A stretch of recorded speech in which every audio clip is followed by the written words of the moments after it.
Buen día. El día de hoy les vamos a presentar la bacteria Salmonella typhi a cargo de mi compañera Valeria Marín Robles y su servidora María Isabel Bautista Hernández. Grupo tercero A, con la docente Diana Cecilia Reyes Moreno de la Universidad Autónoma de Zacatecas, programa académico de licenciatura en Médico General.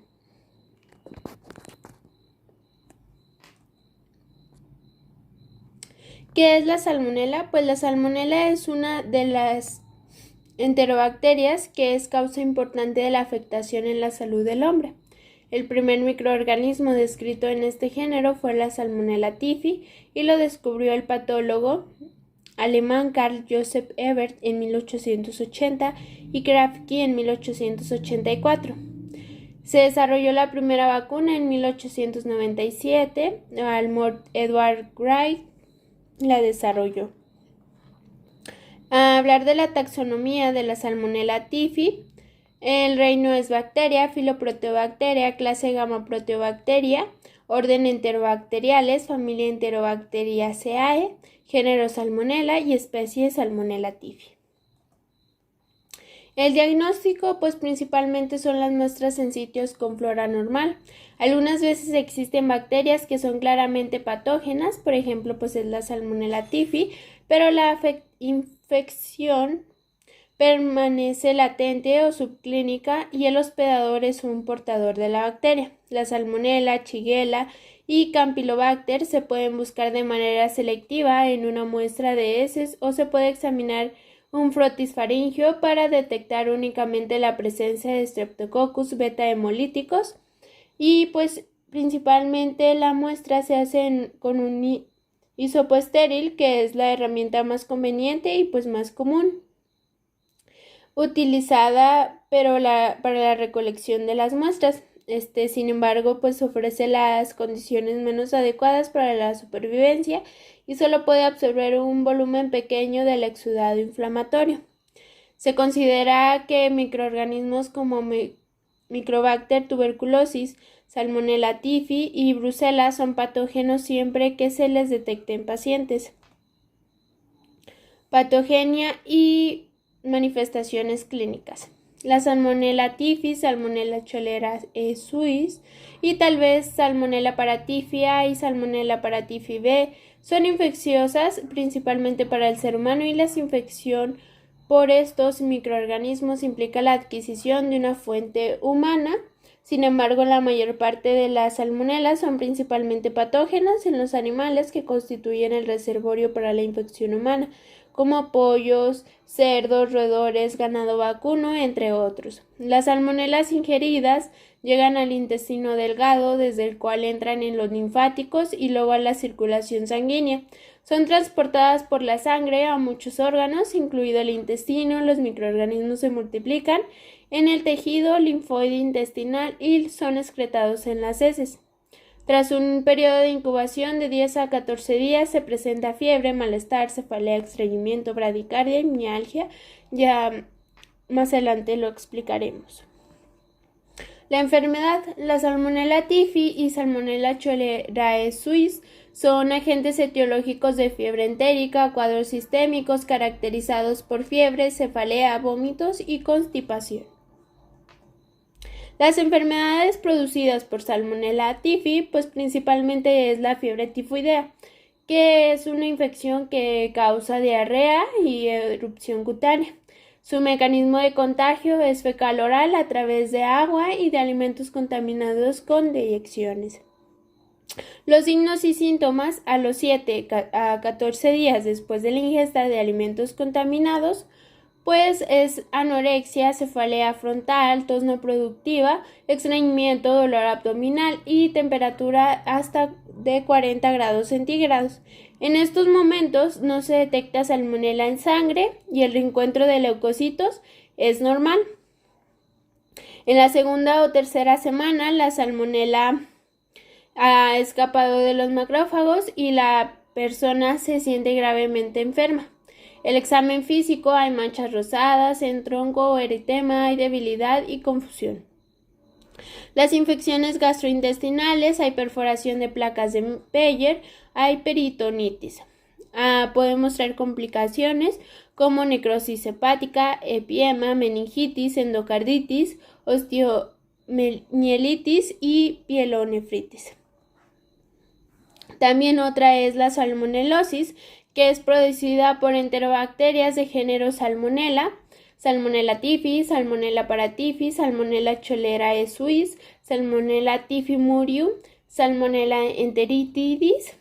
Su principal manifestación es la gastroenteritis aguda causada por agua y alimentos contaminados, especialmente carnes. Los síntomas normalmente comienzan de 6 a 72 horas después de ingerir la bacteria y desaparecen sin tratamientos en 2 a 5 días. Los síntomas son diarrea, dolores de estómago, dolor de cabeza, fiebre, vómitos, deshidratación y sobre todo se presenta en bebés y ancianos.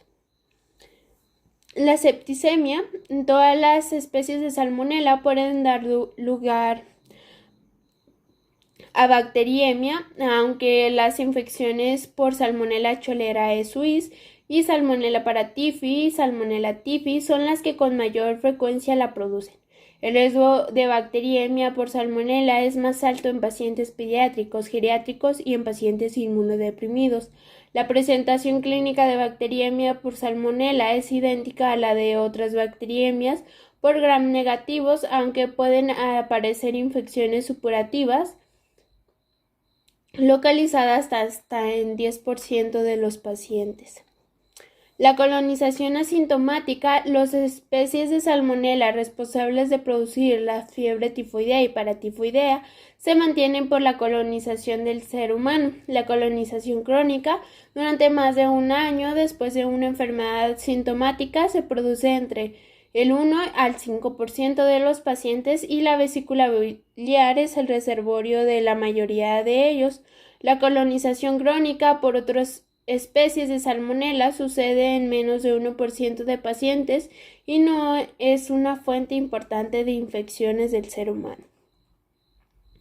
Vamos a hablar de las características de la Salmonella typhi. Es un bacilo gram negativo aeróbico y anaeróbico facultativo, antígenos flagelares somáticos identificables serológicamente, resistente a los ácidos biliares, permanente a la familia Enterobacteriaceae, miden aproximadamente entre 0.6 a 0.7 milímetros de grueso y de largo de 2 a 3 milímetros. Móvil, 12 flagelos periféricos, pelos rígidos, más cortos y abundantes, no forman esporas. Para completar las características de la Salmonella typhi, pues su composición de ADN es de 50 a 52% de mol, guanina más citosina, similar a la Escherichia, Shigella y Citrobacter. También para completar las características, pues hace una invasión al ingresar a las células, se considera una de las especies de patógenos invasivos, la Salmonella typhi. Permanecen dentro de fagosomas y se replican aún dentro de los fagocitos profesionales. Su supervivencia en esta localización normalmente peligrosa se debe a la obstaculización de patrones normales de tráfico de la célula hospedadora y a la evitación de la acción digestiva de los lisosomas. Existen múltiples mecanismos para esto último, incluyendo la evitación de la fusión fagosoma-lisosoma o, en caso de fusionarse, bloquear la acidificación al pH óptimo para la actividad enzimática.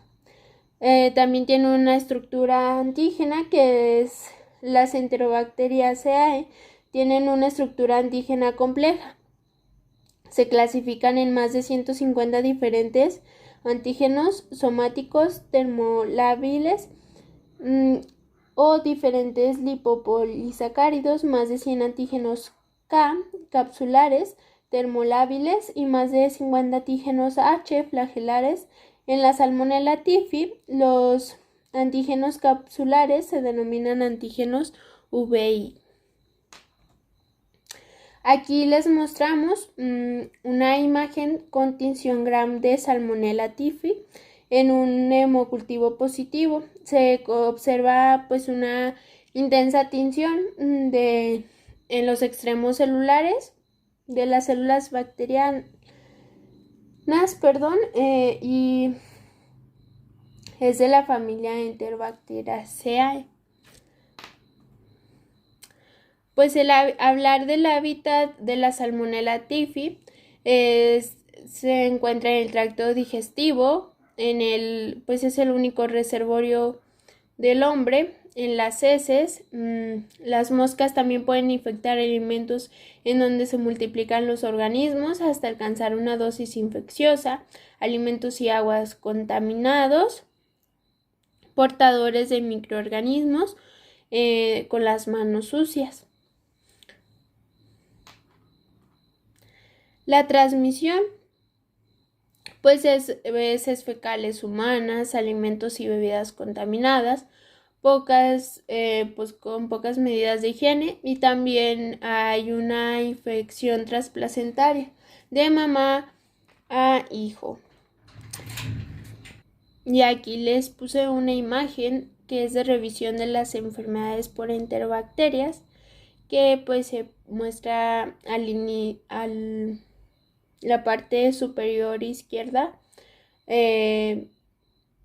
la Salmonella typhi, que pues son las fuentes de infección con frecuencia provienen de origen animal, algunas son patógenas y son estrictamente de humanos, que es la Salmonella typhi.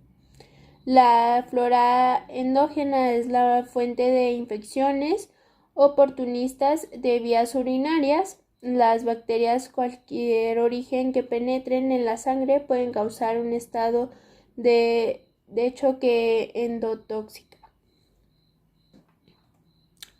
Las dosis infecciosa, el periodo de incubación de la enfermedad es desde las 6 hasta 48 horas, dependiendo de la dosis infectante, a la que puede ser desde 15 a 20 unidades formadoras de colonias. Para algunos serotipos, no todos los serotipos son patógenos para el hombre y animales.